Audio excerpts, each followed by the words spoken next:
آج یہاں پر اتحاد تنظیمات مدارس دینیہ کے رہنماؤں سے ملاقات ہوئی ہے۔ اب تک جو حکومت کے ساتھ مدارس کی تنظیمات کے مذاکرات ہوتے رہے ہیں اور اس حوالے سے کچھ معاہدات بھی ہوتے رہے ہیں اس پر ایک مشاورت تھی اور ہم نے اس بات پر اتفاق کیا ہے کہ ہر قیمت پر دینی مدارس کی آزادی کو برقرار رکھا جائے گا۔ دینی مدارس کے بارے میں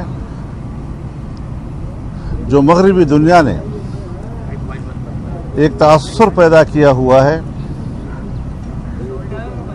کبھی کہتے ہیں دینی مدارس کی اصلاحات، کبھی کہتے ہیں دینی مدارس کو اور ان کے طلباء کو قومی دھارے میں لانا، اس قسم کے الفاظ دینی مدارس کے بارے میں منفی رجحانات کو فروغ دیتے ہیں۔ دینی مدارس ہمارے ملک کی تعلیمی نظام کا ایک ایسا حصہ ہے جس کی تاریخی جڑیں ہیں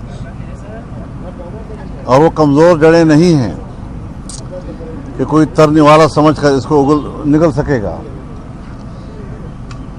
مدارس کی آزادی پر کوئی کمپرومائز نہیں ہوگا۔ پرائیویٹ سیکٹر میں اپنی خدمات سر انجام دیتے رہیں گے۔ ہمیں اپنی تعلیمی نصاب پر اطمینان ہے۔ قرآن و سنت کے حوالے سے علوم کی ترویج کے لیے ہر مکتب فکر نے جو نظام قائم کیا ہے اس کو قانونی حیثیت حاصل ہے، کوئی قانون سے باہر نہیں ہے، لیکن اس کو روزانہ نئے مسائل پیدا کر کے متنازع بنانے کی کوشش کی جاتی ہے۔